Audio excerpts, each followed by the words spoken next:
everyone in this room is at some level of that unveiling, that undarkening. I liked how you put that. My question is, as a parent, is there any way to prevent that in our kids? And you look at them and they're so young, you just see that light of consciousness and it gradually just starts to dim. Is there any way as a parent, from this perspective, to prevent that for our kids?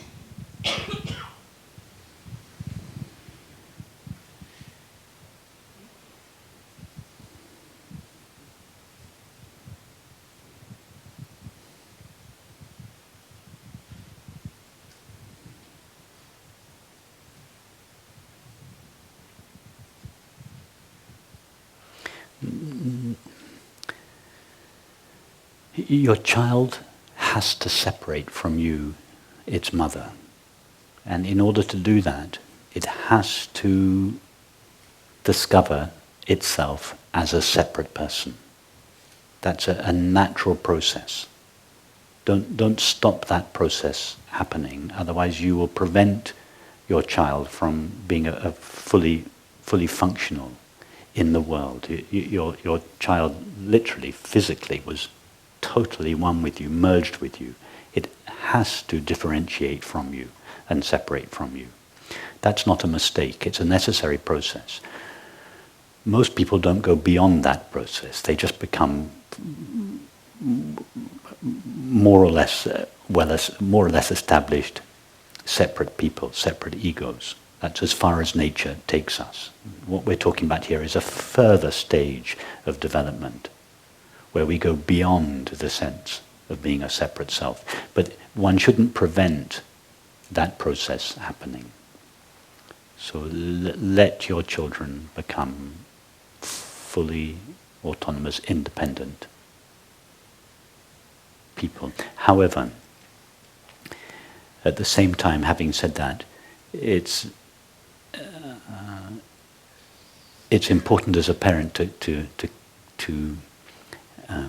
communicate this love and understanding to them, so that underneath the layers of conditioning that they will acquire from their culture, this understanding remains alive. So what is the best way to do that with a child? Not obviously through talking to them. You cannot speak to a child like this.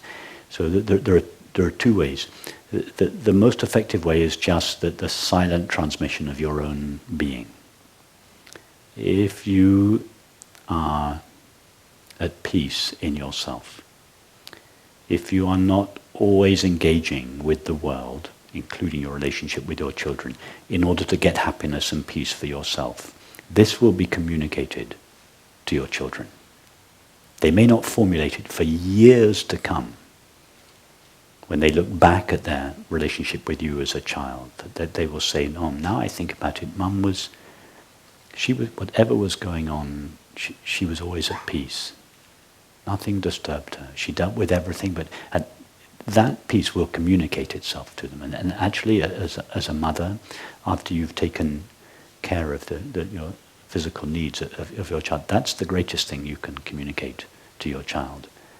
This undisturbable peace and this unconditional happiness, this sense of the absence of lack that you feel, so that your child will notice that you're not always trying to fill yourself up with objects, substances, activities, etc. This will communicate itself to your child. And you will be modeling for your child the correct perspective, the correct relationship to itself. That's the most precious thing you can give your child.